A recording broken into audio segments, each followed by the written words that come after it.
Čia yra mokslinis, socialinis tyrimas. Mes tai darom viešam interesui. Tik tai, kad iš savo pozicijos, iš to, kaip mes matom pasaulį.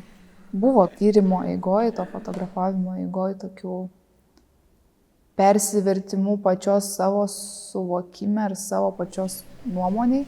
Nes aš prieš tyrimą galvojau, kad čia viskas pas mus labai blogai ir čia bus labai daug fotkių ir čia bus labai visokių topinių, dalykų, kur ten net protų tu nesuvoki, kaip tai gali būti padaryta, bet iš tikrųjų aš pamačiau, nes mes fotkinom ir gerus pavyzdžius, pamačiau, kad kiek iš tikrųjų gėrio. Nustebino pats tas faktas, kad mes einam prie tų gerų pavyzdžių ir kad jų atsiranda. Pavyzdžiui, bankomatai. Padariau nuotrauką, kur yra bankomatas šalia vieno banko, kito banko. Vienas yra aukštai su ekranu aukštai, kitas yra su ekranu žemai. Kai būni pripratęs, kad tu ateini, tu matai mygtukus, bet ekrane nelabai kažką, tu tiesiog susivedi ten kodus ir tu nesuki galvos. Bet kai atsirado tas pažemintas variantas ir jie stovi vienas šalia kito, tu žiūri ir tik galvoji, fainiai, mes gerą linkmę einam. Kad būtų ir vienam tipų žmonių pritaikyta ir pasiekiama, ir kitam. Atsiranda daugiau ir pačio pritaikymo, ir gero pritaikymo. Kad tu atvažiavai prie rampos ir tu žinai, kad tu užkilsi ją. Bet mes turim gerus naujus pavyzdžius, bet turim labai labai daug dar senų ir blogų, kur ten yra, tramplynai. Matosi net ir sveikam niekada nesusidūrusiam, kad ten padaryta tik tai tam, kad padaryti. Aš save laikau pakankamai stipria fiziškai. Tai ir jeigu man kažkur yra sunku užvažiuoti, tai yra labai daug žmonių su negalia, kurie iš vis ten. Jie nei pusę to kelio neįveiks. Stati rampa, tai čia yra tiesiog klasika. Tai čia Latvija, Lietuva, Ispanija, nesvarbu. Tai man atrodo, visur to galima pamatyti. Temos kartojasi.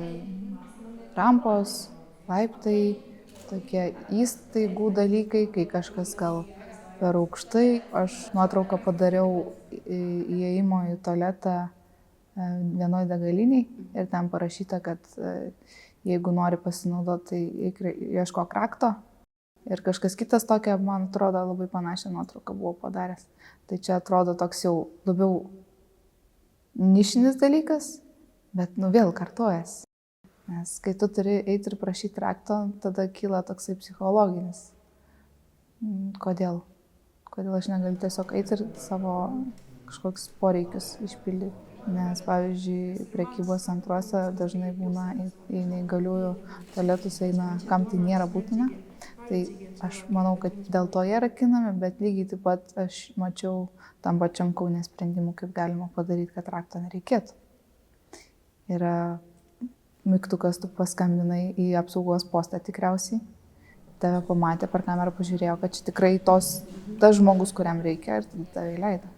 Kas liečia, tarkim, rampas ir tą daugiau fizinį pritaikymą, laiptai ir panašiai. Aš važinėju prie jūros kiekvienais metais į Šventąją į tokią specialią stovyklavietę žmonėms su negalia.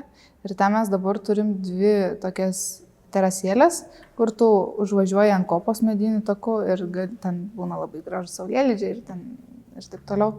Ir mes turim jas 2. Vieną padarytą pačių neįgaliųjų iniciatyvą, o kitą padaryta, man atrodo, savivaldybės. Kaip ir toj teritorijoje, bet atskirai. Ir ten yra skirtingi dalykai. Į tą antrą aš nevažiuoju, nes ten iš paskutinių tu jau irkluoji, kad tu ten užvažiuotum ir tu ten stebi tą saulėlydį tipo, bet toks orą gaudai, nes ten ant tiek kažkaip banguotai, stačiai padaryta. O ten, kur padaryta pačių neįgalių arba konsultuojantis su pačiais neįgaliaisiais. Ten padarytas laipsnis lengvas ir tas užvažiavimas jis yra, su posūkiais, sakykim, kad jis būtų ilgesnis ir mažiau status. Ir tada tu nuvažiuoji ir tu būni nepavargęs ir tas saulėlydis gražesnis ir taip toliau. Tai aš, kai dariau nuotraukų aprašymus, irgi jau iš karto praktiškai prie bet kurios nuotraukos galima prirašyti paskutinį sakinį, kad kaip svarbu yra darant pritaikyti neįgaliesiem.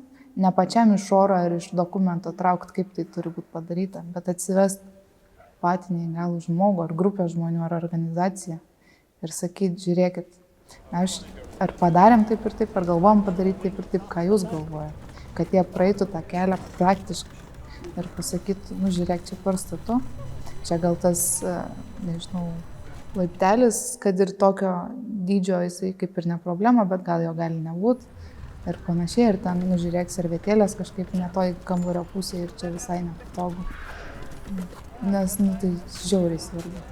Bet mes dabar turim pakankamai aišku reglamentavimą ir pasakymą, kaip turi būti padarytas pritaikymas.